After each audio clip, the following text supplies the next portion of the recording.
ಎಲ್ರಿಗೂ ನಮಸ್ಕಾರ. Welcome back to Sandhya Shetty's kitchen. ಈ ಉಡುಪಿ ಹೋಟೆಲ್ಗಳಲ್ಲಿ ಸಿಗುತ್ತಲ್ವಾ ಬಿಳಿ ಬಿಳಿಯಾಗಿ ಸ್ಮೂತ್ ಆಗಿರುವಂಥ ಕಾಯಿ ಚಟ್ನಿ, ಅದನ್ನು ಹೇಗೆ ಮಾಡೋದು ಅಂತ ಗೊತ್ತಾ ನಿಮಗೆ? ಇವತ್ತು ಅದೇ ರೆಸಿಪಿನ ಮಾಡ್ತಾ ಇದ್ದೀನಿ. ಇಡ್ಲಿಗೆ, ದೋಸೆಗೆ, ನೀರು ದೋಸೆಗೆ, ಪೊಂಗಲ್ಗೆ ತುಂಬಾ ಚೆನ್ನಾಗಾಗುತ್ತೆ. ಚಟ್ನಿ ಅಂತೂ ಫಸ್ಟ್ ಕ್ಲಾಸ್ ಆಗಿರುತ್ತೆ. ಬನ್ನಿ ಹಾಗಿದ್ರೆ ರೆಸಿಪಿ ಶುರು ಮಾಡೋಣ. ಫಸ್ಟಿಗೆ ಒಂದು ಬಾಣಲೆ ಅಥವಾ ಫ್ರೈಯಿಂಗ್ ಪ್ಯಾನ್ನ ಕಾಯಿಸಿ 1 ಟೇಬಲ್ ಸ್ಪೂನ್ ಆಗೋಷ್ಟು ಎಣ್ಣೆ ಹಾಕ್ಕೊಳ್ಳಿ. ಎಣ್ಣೆ ಚೆನ್ನಾಗಿ ಕಾದ ನಂತರ 2 ಹಸಿ ಮೆಣಸಿನಕಾಯಿ, ಒಂದು ಸಣ್ಣ ಚೂರು ಶುಂಠಿ ಮತ್ತು ಒಂದು ಸಣ್ಣ ಚೂರು ಹುಣಸೆ ಹಣ್ಣನ್ನು ಹಾಕ್ಕೊಳ್ಬೇಕು.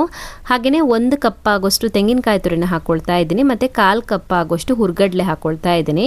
1 ಕಪ್ ತೆಂಗಿನಕಾಯಿ ತುರಿಗೆ 1/4 ಕಪ್ ಆಗೋಷ್ಟು ಹುರ್ಗಡ್ಲೆ ತೊಗೊಳ್ಬೇಕು. ಹುರ್ಗಡ್ಲೆ ಜಾಸ್ತಿ ಹಾಕಿದ್ರೆ ಚಟ್ನಿ ಅಷ್ಟೊಂದು ರುಚಿಯಾಗಿ ಬರೋದಿಲ್ಲ. ಇವಾಗ ಇದನ್ನು ಹುರ್ಕೊಳ್ಬೇಕು. ಉರಿನ ಮೀಡಿಯಮ್ ಫ್ಲೇಮಲ್ಲಿ ಇಟ್ಕೊಂಡು 2 ರಿಂದ 3 ನಿಮಿಷದವರೆಗೂ ಹುರ್ಕೊಳ್ಬೇಕು. ಹುರ್ಕೊಂಡಿರುವಂಥ ಪದಾರ್ಥಗಳು ತಣ್ಣದಾದ ನಂತರ ಅದನ್ನ ಮಿಕ್ಸಿಗೆ ಹಾಕ್ಕೊಳ್ತಾ ಇದ್ದೀನಿ ರುಬ್ಬೋದಕ್ಕೆ. ಇದಕ್ಕೆ ಇವಾಗ ರುಚಿಗೆ ತಕ್ಕಷ್ಟು ಉಪ್ಪನ್ನು ಹಾಕ್ಕೊಳ್ಬೇಕು. ಹಾಗೆಯೇ ಅದಕ್ಕೆ ತಕ್ಕಂತೆ ನೀರನ್ನು ಹಾಕ್ಕೊಳ್ಬೇಕು. ಒಂದೇ ಸಲಕ್ಕೆ ನೀರು ಹಾಕ್ಕೊಳ್ಬೇಡಿ. ಎಷ್ಟು ನೀರು ಬೇಕಾಗುತ್ತೋ ಅಷ್ಟು ನೀರನ್ನು ಸ್ವಲ್ಪನೇ ಹಾಕಿ ಸ್ಮೂತಾಗಿ ರುಬ್ಬಬೇಕು.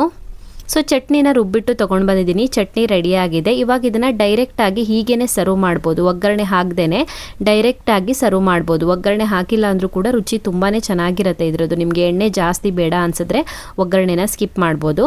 ಹೋಟೆಲ್ಗಳಲ್ಲಿ ಸಾಮಾನ್ಯವಾಗಿ ಚಟ್ನಿಗೆ ಒಗ್ಗರಣೆ ಹಾಕ್ತಾರೆ. ಸೊ ಇವಾಗ ಒಗ್ಗರಣೆ ರೆಡಿ ಮಾಡ್ಕೊಳ್ಳೋಣ. ಒಗ್ಗರಣೆ ಪಾತ್ರೆಗೆ 1 ಚಮಚ ಎಣ್ಣೆ ಹಾಕ್ಕೊಬಿಟ್ಟು ಸ್ವಲ್ಪ ಸಾಸಿವೆನ ಹಾಕ್ಕೊಳ್ಬೇಕು. ಸ್ವಲ್ಪ ಉದ್ದಿನ ಬೇಳೆನ ಹಾಕ್ಕೊಳ್ಬೇಕು. 2 ರಿಂದ 3 ಚಿಟಿಕೆ ಆಗೋಷ್ಟು ಇಂಗನ್ನು ಹಾಕ್ಕೋಬೇಕು. ಇಂಗ್ ಬದಲಿಗೆ ಬೆಳ್ಳುಳ್ಳಿ ಕೂಡ ಜಜ್ಜಿ ಹಾಕ್ಕೊಳ್ಬೋದು. ಹಾಗೆಯೇ ಸ್ವಲ್ಪ ಕರಿಬೇವಿನ ಎಲೆಗಳು ಮತ್ತು 2 ರಿಂದ 3 ಪೀಸ್ ಆಗುವಷ್ಟು ಒಣಮೆಣಸನ್ನು ಹಾಕಿಬಿಟ್ಟು ಸ್ವಲ್ಪ ಹೊತ್ತು ಚೆನ್ನಾಗಿ ಫ್ರೈ ಮಾಡಿಕೊಂಡು ಆಲ್ರೆಡಿ ರುಬ್ಬಿಟ್ಕೊಂಡಿರುವಂಥ ಚಟ್ನಿಗೆ ಒಗ್ಗರಣೆ ಹಾಕಿದರೆ ಆಯಿತು. ತುಂಬಾ ಟೇಸ್ಟಿ ಆಗಿರುವಂಥ ಉಡುಪಿ ಹೋಟೆಲ್ ಸ್ಟೈಲ್ ಕಾಯಿ ಚಟ್ನಿ ರೆಡಿ ಆಗುತ್ತೆ. ರುಚಿ ಅಂತೂ ಫಸ್ಟ್ ಕ್ಲಾಸ್ ಆಗಿರುತ್ತೆ. ಮನೆಯಲ್ಲಿ ಇಡ್ಲಿ ದೋಸೆ ಎಲ್ಲ ಮಾಡಿದಾಗ ಈ ಥರ ಚಟ್ನಿನ ರೆಡಿ ಮಾಡಿ ಕಮೆಂಟಲ್ಲಿ ಹೇಗಿದೆ ಅಂತ ತಿಳಿಸಿ. ಇನ್ನೂ ಹೆಚ್ಚಿನ ವಿಡಿಯೋಗಳಿಗೆ ನನ್ನ ಯೂಟ್ಯೂಬ್ ಚಾನಲನ್ನು ಸಬ್ಸ್ಕ್ರೈಬ್ ಮಾಡ್ಕೊಳ್ಳಿ. ಹಾಗೆಯೇ ನನ್ನನ್ನು ಫಾಲೋ ಮಾಡೋದನ್ನು ಮರಿಬೇಡಿ.